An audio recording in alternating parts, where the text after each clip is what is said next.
Hey there friends, Nibs again. Out in the garage doing a little bit of goofing around today. And we've got a pretty wet and rainy raw day outside.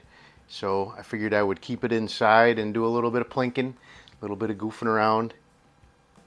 And I have been thinking about doing this head-to-head challenge for a while now. And what I have here is a couple of old Crosmans. So this particular one is my Crosman 2100 Classic. And this particular one, let me see, let me just double check here. So this one was made in 1988.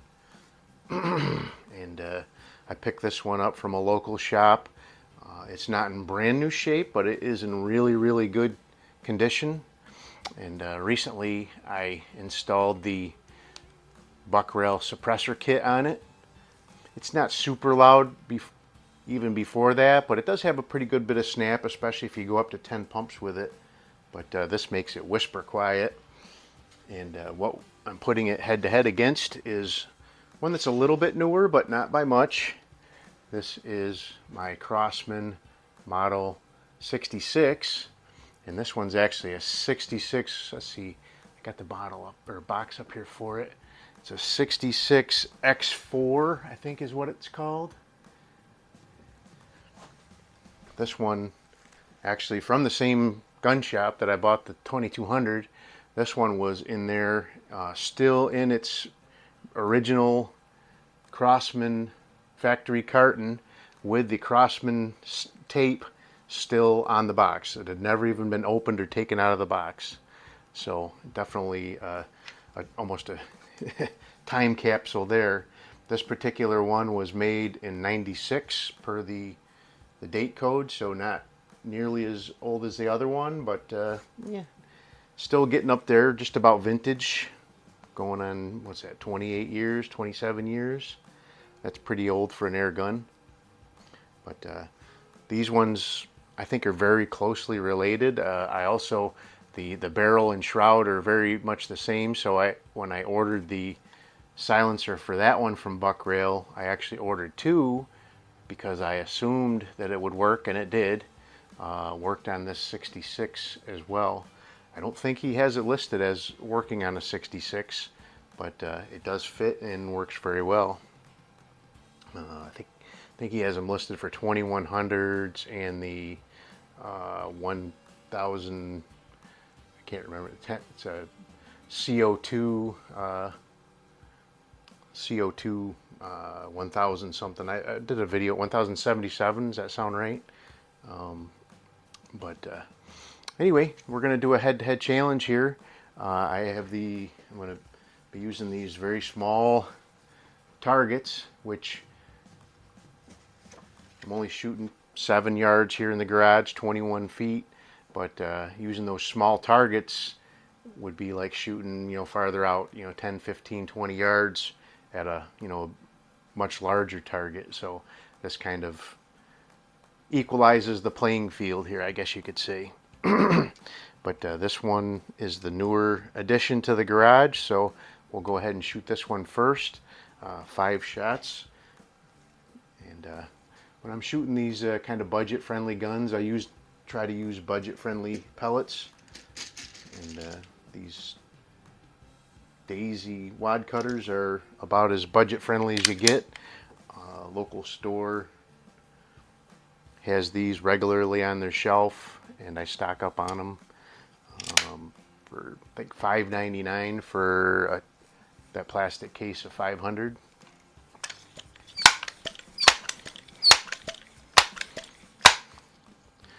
So they're not as good as Meisterkugans, but they're close, and they're half the price. So.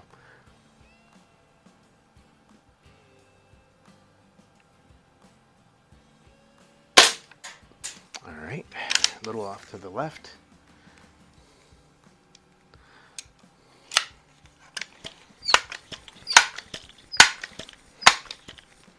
So both of these have little 4X scopes on them. This one on here actually came from the factory in the box with the with the gun, and it is labeled as a Bushnell Sport View 4x by 15 millimeter. The other one is a Simmons, and I don't believe it probably came with the gun, but these scopes are in every way identical. I mean, they're absolutely made in the same place and identical. So if you have any questions of whether Bushnell and Simmons got their scopes from the same place, all right, that's a much better shot.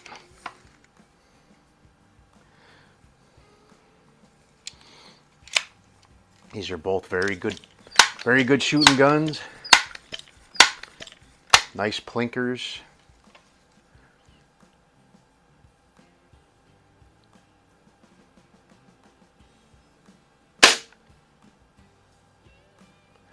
Went through one of the one of the same two holes. I didn't see which one. I'll have to review the downrange camera footage to see which one it actually went in. It looked like it might have went in the center one, but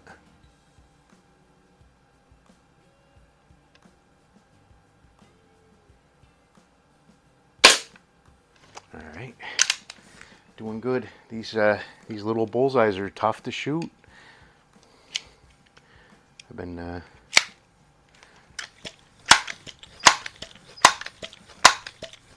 using these out here in the garage for quite a while now, and they're only about an inch and a quarter in diameter, so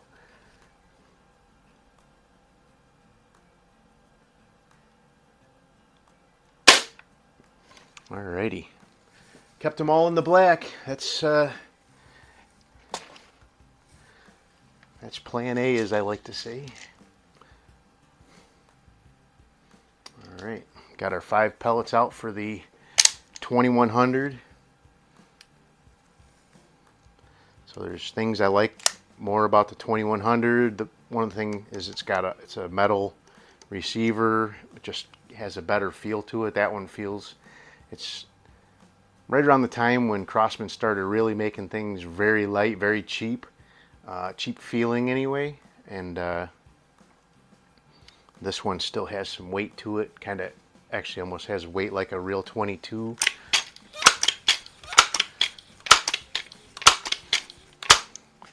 But the one thing I don't like about this is got that weird loading port where you gotta like ease them in there and hope they fall down in there the right way. That one's got a top loading port more like a 760, an older 760. And it's a lot easier to get a pellet loaded in there.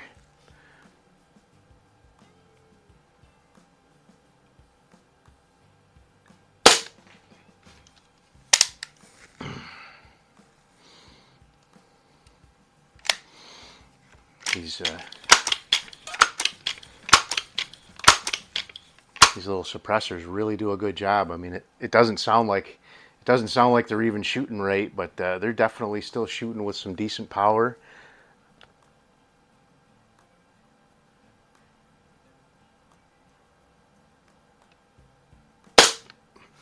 Both of these guns with 5 pumps are well over 500 feet per second.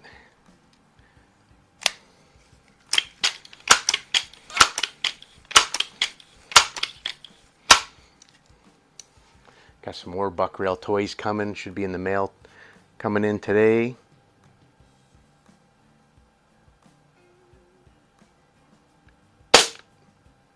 All right. It's going to be a tough one to call. As long as I keep them all in the black.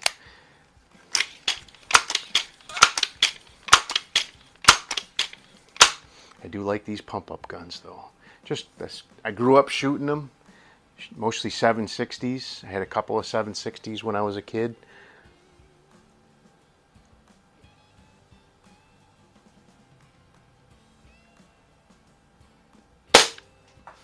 All right. One more. Let's get this one done.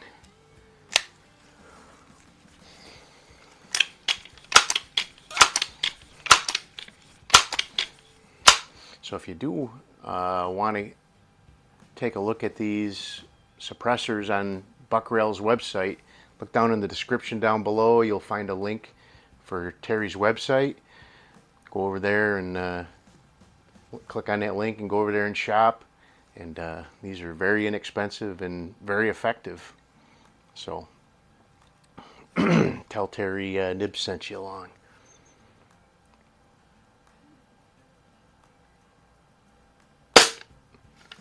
All right, finished up with a really good shot. Let me grab that target. I'll review the downrange footage and add those up. And I'll be right back with you. Alrighty, I'm back. They both posted very good scores. Really nice grouping with both of them. But the Model 66 actually edged it out here this time. Very close score, really. So first off, the 2100 had that wasn't quite a 10. So there's just a little pin dot in the center of that target that if you don't take out that pin dot, then it is a 9. So close, but he ended up with a really nice 37 out of a possible 50 on this target. These are not easy targets to score on. So, but the Model 66, 3 of them went right there in that center hole there. That is pretty good. I mean, only one of them I counted as a 10. The second shot actually took out that little center pin dot, and then I had a 9 and an 8 from that one. That's an 8, and that one's a 6, I believe, over there. But really good shooting from both of them. But the 66 takes the win, and I'm gonna let him celebrate with a shot at the gong. I'm taking a play out of Kevin, my buddy Kevin over at Pellet and Pistons Air Gun channel, out of his playbook. But lots of fun. I actually do have, so that one's a 4-inch bell, and I do have another service call I have to do this week at another fire station where they have an 8-inch gong that went bad, and so I'll have an 8-inch bell to add to this collection I have downrange of stuff to plink at. So that'll be a lot of fun. But anyway, there you go. Crosman 66 takes a win. This one's pretty cool. I'm trying to keep it really nice because it was brand new old stock in the box. That shop does actually have another one of these still sealed in the box too. I'm going to go over there and probably get that one from them too. I may actually take that one and send it over to Denny, the flat broke air gunner, and let him give that away on his channel. He has the new shooter Sunday that he does, and I think that one of these would be an excellent thing for him to be able to give away. So, but anyway, I hope you guys liked the video. Till next time, have a great day.